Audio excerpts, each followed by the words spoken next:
Yo les fumiers, j'espère que vous allez bien et tout, moi ça va. Alors aujourd'hui je vais faire une petite vidéo présentation de mon matériel audio et vidéo. Alors je sais que ça va pas intéresser tout le monde hein, forcément, mais je le fais quand même parce que moi ça me fait plaisir de le faire. Car maintenant c'est vrai que j'ai beaucoup de matos et ça fait des années que je rêve d'avoir ce genre de matos là chez moi pour faire mes vidéos. Du coup ça me fait trop plaisir de vous le partager. Allez, du coup, j'espère que ça sera intéressant minimum pour vous quand même. Et puis, c'est parti, concert! Bon, finalement, je vais continuer au micro sur l'ordi parce que je me suis rendu compte que la qualité du son était trop mauvaise sur la caméra. Hein, c'était vraiment trop dégueu. Du coup, là, je vous présente mon trépied. Hein, donc, c'est un trépied qui est vachement cool parce que sa tête est très fluide. En fait, on peut donc la faire pivoter à droite à gauche, de haut en bas, mais vraiment sans à-coups, d'une manière ultra fluide. Et ça, c'est vraiment pratique dans la vidéo. Et, je le trouve vraiment excellent pour le coup. Il y a aussi un petit niveau avec la bulle d'air. Voilà, ça te permet d'être plus précis pour le réglage du plateau. Sinon, ce qui est bien aussi, c'est qu'il est grand. Hein. Il peut être déployé à plus de 2 mètres. Donc ça aussi, ça peut être pratique dans certaines situations. Top. Donc là, c'est ma caméra. C'est une de mes caméras plutôt, j'en ai deux. Les deux c'est les mêmes en fait, c'est des Canon 800D. Donc je l'ai pris en 2 fois. Moi ce que j'aime sur cette caméra en fait c'est que elle a la mise au point automatique. Et ça c'est quand même assez pratique dans certaines conditions. Donc c'est pour ça que je l'ai choisi. Et si je l'ai pris en 2 fois, c'est tout simplement pour faire des chants contre chants. Donc par exemple quand il y a un dialogue, tu mets la caméra pointée sur quelqu'un et la deuxième sur l'autre personne qui parle. Donc là, ça te permet vraiment que ça soit plus pratique et efficace. Ça te permet aussi d'éviter de refaire 10 000 fois des scènes parce que tu as directement 2 plans au lieu d'un seul avec 2 caméras. Donc tu veux faire un plan serré et un plan large, tu peux le faire vu que tu as 2 caméras. Donc j'ai 3 objectifs, j'ai un 50 mm f1.8, un 28 75 f2.8 et un 17-50 f2.8. Voilà, donc c'est Tamron et un objectif Canon. Les objectifs sont très bons aussi, je trouve. Alors, le seul problème, c'est que la mise au point fait beaucoup de bruit quand je l'utilise. Et ça, c'est un peu chiant, il faut faire attention, c'est tout. Donc là, c'est une crosse épaule. Donc ça aussi, c'est vraiment très utile. On met la caméra sur ce petit plateau. Et du coup, on met la crosse sur son épaule. Et on prend les 2 poignées avec tes 2 mains. Et ça te permet du coup de filmer des plans assez stables et assez facilement. Hein, c'est vraiment un accessoire, je trouve, qui est indispensable, qui est très utile. Ça coûte pas très cher en plus, hein, ça coûte genre 50 euros. Donc forcément, je peux que vous conseiller ce genre d'accessoire si vous faites de la vidéo. C'est d'une utilité incroyable. Voilà, j'ai dit tout ce qu'il fallait. Ok. Bon, là du coup, c'est un moniteur. À quoi sert un moniteur? En fait, c'est un écran que tu branches avec la caméra. Ça te permet en fait de filmer, de voir ce que tu filmes en plus gros plan. En fait, en plus gros. Ça te permet d'être beaucoup plus précis sur ce que tu filmes. Et mine de rien, c'est vraiment très utile. Ce que j'aime aussi, c'est que par exemple, on peut faire afficher des lignes sur l'écran. Là, par exemple, les lignes bleues, ça te permet en fait de savoir où vont être tes bandes noires. Parce que quand tu filmes, tu vois pas tes bandes noires tout de suite. Donc là, si tu actives ça, en fait, ça te permet de voir tes bandes noires. Et du coup, ça, c'est quand même cool parce qu'au moins, tu as une meilleure idée de ce que tu filmes, en fait. Tu as aussi les lignes blanches. Hein, ça, c'est pour la règle des tiers. Bon, voilà, c'est basique. J'en ai pas besoin, mais c'est en cas où quelqu'un filme autre que moi. Voilà, c'est pour l'aider, hein, surtout. Donc, ça marche sur batterie. Et ça, c'est aussi super pratique. Hein, sur batterie. Nickel, j'adore.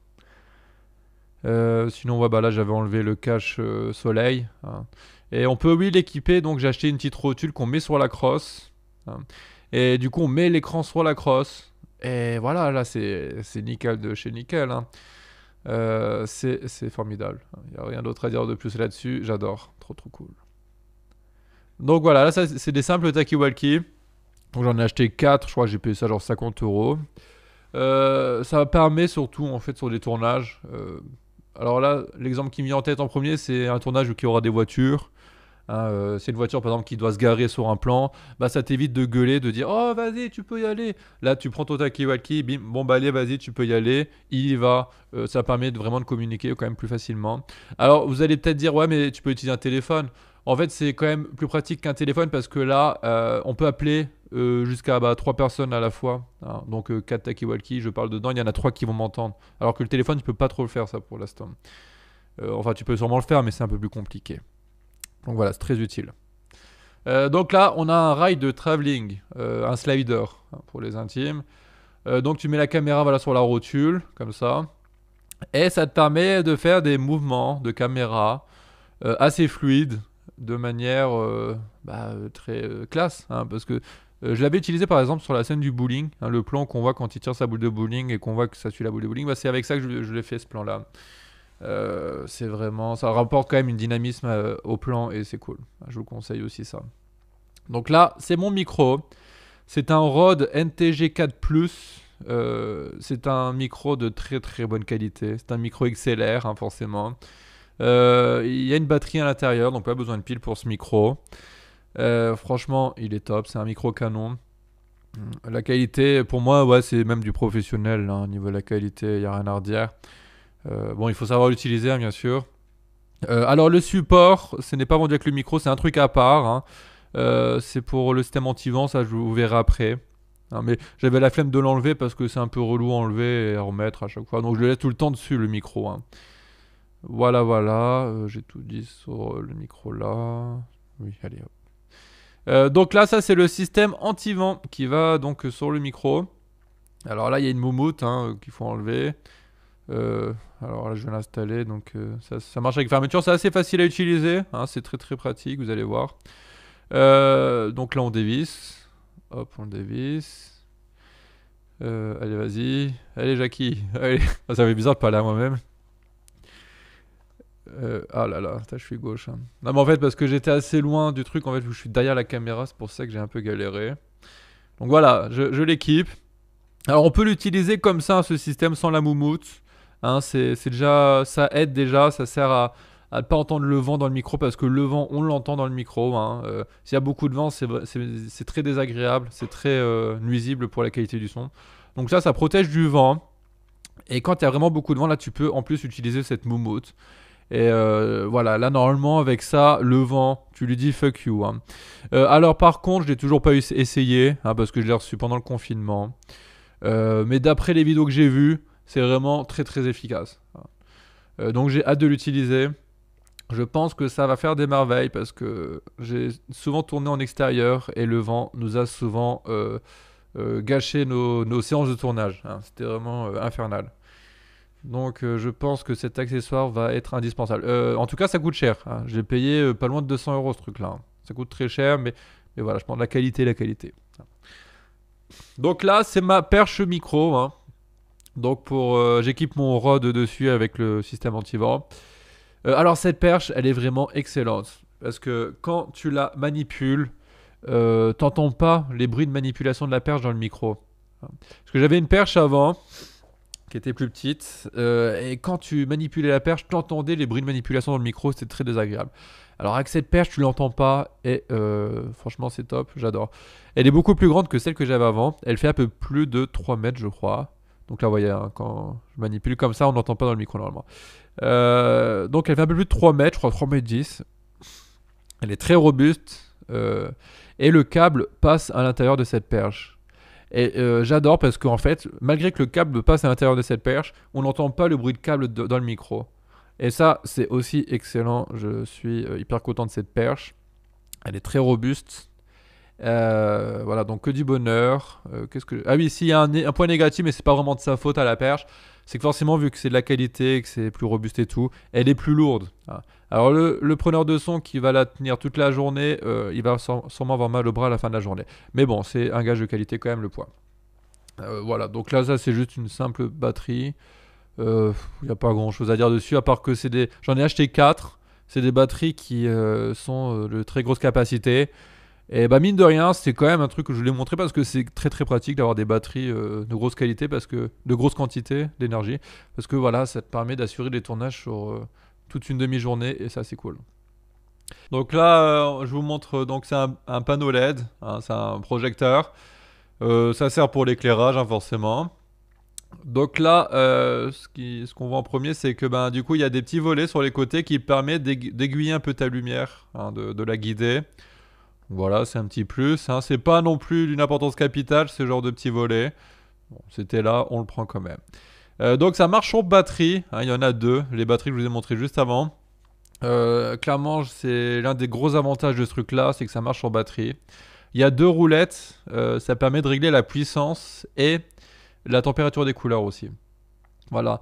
Moi, j'adore ce projecteur parce que, bah, déjà, comme je vous l'ai dit, ça marche sur batterie. Parce qu'avant, j'utilisais des softbox. Et les softbox, ça marche bah, sur câble secteur.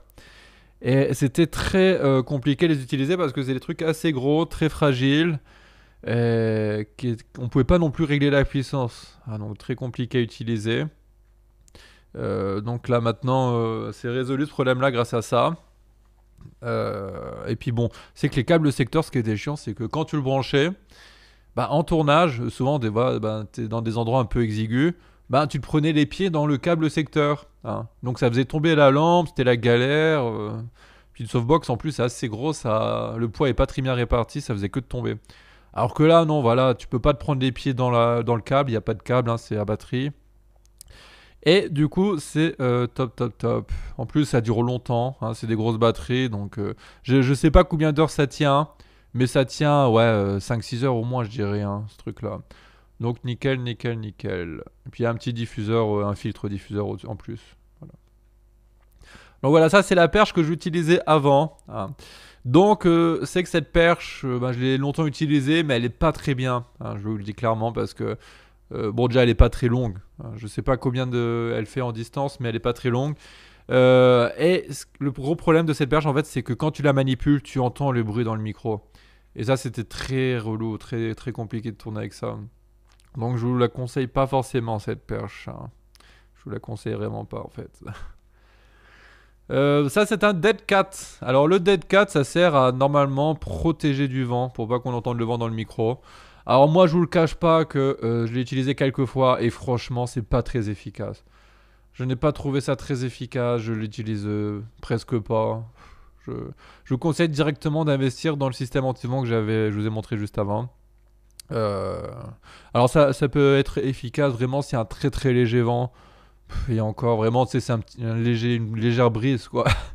Donc autant vous dire que vous l'utiliserez très rarement, hein. Donc voilà, je vous conseille pas ça, hein. Je vous conseille pas. Donc là c'est mon enregistreur Tascam. Donc c'est pour enregistrer ce qu'entre dans mon micro XLR, hein, forcément. Bah, c'est un très bon enregistreur. Franchement, il est de très bonne qualité avec un très bon préampli. Donc il a deux ports XLR avec des petites molettes pour régler l'entrée du micro. T'as aussi des prises de jack en entrée. T'as aussi une prise de sortie jack pour mettre un casque dedans. Mais par contre, il a un gros défaut, hein. Regardez, je vous le montre. C'est son autonomie. Il faut 4 piles pour l'alimenter et ça dure que 3 à 4 heures d'enregistrement. Donc autant vous dire que c'est très très très très faible, hein. Euh, alors c'est que c'est dommage parce que il est vraiment top, hein, comme enregistreur, mais ça c'est vraiment un point très important dans la réalisation vidéo. Voilà, avoir un truc avec une si faible autonomie, c'est vraiment problématique. Mais là, je réfléchis quand même en ce moment à prendre un autre enregistreur. J'aimerais beaucoup avoir le Zoom H6. J'aimerais beaucoup l'avoir. Il a l'air vraiment excellent, même parfait, hein. Il a l'air carrément parfait comme enregistreur. Mais bon, 300 balles quoi, hein, 300 euros. Alors si quelqu'un a 300 euros, tiens, je fais un petit message. Si quelqu'un a 300 euros qui ne sait pas quoi en faire, je suis là, hein, je suis là. Je mettrai un lien dans la description pour me faire un don, hein. Euh, bon, j'en doute que quelqu'un le fera, mais bon, j'essaye quand même. Non, mais voilà, sinon c'est vrai que c'est un bon enregistrement, mais voilà, point noir, les piles, infernal. Bon, c'est comme ça, hein, écoutez. On fait avec pour l'instant. Donc là, c'est pas grand chose, hein. C'est donc un petit rouleau de gaffer, on appelle ça. Ça sert à voilà, fixer des câbles, des choses comme ça. Et puis un trépied d'appoint. Alors là, il me sert surtout trépied de secours, principalement. Ou si j'utilise mes deux caméras, donc là, je vais l'utiliser aussi. Voilà, c'est pas non plus un truc de ouf, hein, mais je voulais vous le montrer quand même, hein. Donc là, c'est un accessoire qui est utilisé que dans certains cas. Ça sert principalement, donc tu mets ta caméra là, ça sert principalement à filmer à ras du sol, dans mon cas. Je l'utilise principalement, enfin je l'ai utilisé principalement pour faire les vidéos de skate. Hein. Donc c'est vrai que, autre que des vidéos de skate, je ne vois pas trop comment je vais pouvoir l'utiliser ce truc-là. Bon, bah, voilà, ça fait partie quand même des accessoires que j'ai pour faire des vidéos de skate. C'est quand même vachement pratique par contre. Hein. Ça c'est clair que c'est indispensable pour les vidéos de skate. Voilà, donc là c'est un stabilisateur électrique. Ça c'est vachement cool parce que ça te permet en fait de filmer des plans en mouvement sans que la caméra tremble. Alors tu mets ta caméra sur le petit plateau et tu fais les mouvements que tu veux. La caméra va être complètement stabilisée et ça c'est vachement stylé. Alors au début c'est un peu difficile à utiliser mais au bout d'un moment tu t'y habitues puis voilà ça tout seul. Alors là, c'est une armoire que j'ai achetée. Alors je voulais le montrer quand même parce que je me suis rendu compte que j'avais tellement de matos et tout que pour les préserver, pour préserver mon matos, pour pas que ça s'abîme, il fallait quand même que j'arrive à les stocker dans des conditions convenables. Et du coup, j'ai dû acheter une armoire quoi pour stocker tout ça. Mine de rien, c'est vraiment un achat utile hein, pour le coup. Donc là voilà, donc je parle mais vous m'entendez pas parce que la qualité du son était trop pourrave alors je loupe pas dessus. Donc ça c'est un réflecteur ça s'appelle. Un réflecteur, c'est surtout utile en extérieur, ça. Ça permet en fait d'éclairer des choses, des sujets, surtout des acteurs. Donc par exemple, c'est un acteur qui est en contre-jour. Généralement, son visage va être sombre. Hein, il va être pas du tout éclairé. Donc là, ça va te permettre en fait de faire refléter la lumière du soleil sur son visage. Ce qui fait que c'est vachement pratique. Ça t'évite d'utiliser des projecteurs ou des trucs comme ça, hein, clairement. Tu mets ça, tu le mets sur un petit trépied, t'éclaires ton sujet ou quelqu'un le tient et bim, le mec sera éclairé. Alors du coup, il y a plusieurs coloris sur le réflecteur. Il y a une couleur dorée, argentée et blanche, je crois. Alors ça permet aussi de refléter du coup une lumière avec une température de couleur différente. Il y a aussi un diffuseur. Hein, le diffuseur, tu le mets devant un projecteur, ça te permet de faire une lumière encore plus diffuse. Bon, quoi dire de plus là-dessus, je crois que j'ai tout dit. La température des couleurs, hein, c'est quoi? C'est être quand la couleur va être plus chaude ou plus froide. Hein, on dit qu'elle est plus chaude quand elle est plus, on va dire, dorée. Et plus froide quand elle est plus bleutée, en fait, la lumière. Voilà. Bon voilà, c'est la fin de la vidéo. Alors là, j'étais en train de rester à la fin. Ah non, si, je vous montre encore un dernier truc. Je vous montre un dernier truc. Alors c'est le truc le plus cher de tout ce que j'ai. Hein. Attention, préparez-vous, c'est un fond vert. Voilà. Donc le fond vert, attention, c'est même pas qu'un fond vert, c'est un fond bleu aussi derrière. Voilà. Donc j'ai acheté ça 6500 euros. Hein. Du coup, je peux faire des trucs sur le fond vert. Regardez-moi comment je suis content. Regardez le débile. Oh là. Oh, j'avais une calvitie là. Non, non, c'est la plantation des cheveux. Bon. Bref, là je suis content, j'ai enfin mon fond vert. Alors en vrai le fond vert je vais surtout l'utiliser pour premièrement des scènes en voiture. Parce que dans la série que je vais faire, un Golden Ticket, il y aura des passages en voiture. Alors les scènes intérieures, forcément je ne pourrai pas filmer et pendant que l'autre conduit, pendant que mes acteurs conduisent une voiture. Donc je vais faire des plans serrés sur le visage avec fond vert en arrière-plan pour donner un décor en mouvement. Avec la lumière aussi hein, qui bouge et tout, hein, avec le projecteur que j'ai. Donc voilà, ça va servir principalement à ça. Alors je sais pas si je vais l'utiliser en live. Peut-être que je vais l'utiliser en live, je ne sais pas encore. Parce que c'est 1m50 sur... je sais plus, 1 mètre je crois le truc. Si j'utilise en live, ça va être un peu compliqué parce que forcément le cadre dépassera. Donc je ne sais pas. Je verrai, au feeling. Hein. Là je sais pas ce que j'étais en train de dire. Hein. Ah si, je parlais des couleurs. Alors il y a un fond vert et un fond bleu. Alors ça sert principalement... le fond bleu, ça va refléter une légère lumière un peu bleutée sur tes acteurs, le décor. Le fond vert, ça va être une lumière un peu vertée, du coup. Ça te permet aussi, voilà, si t'es habillé en bleu, tu mets fond vert. Si t'es habillé en vert, tu mets fond bleu. Hein. Logique. Voilà, donc du coup, c'est la fin de la présentation. J'espère que ça vous a un peu intéressé. Moi, j'ai eu beaucoup de plaisir à la faire. Et du coup, je vous dis à bientôt. Ciao, bye, Simer. Allez, je rate la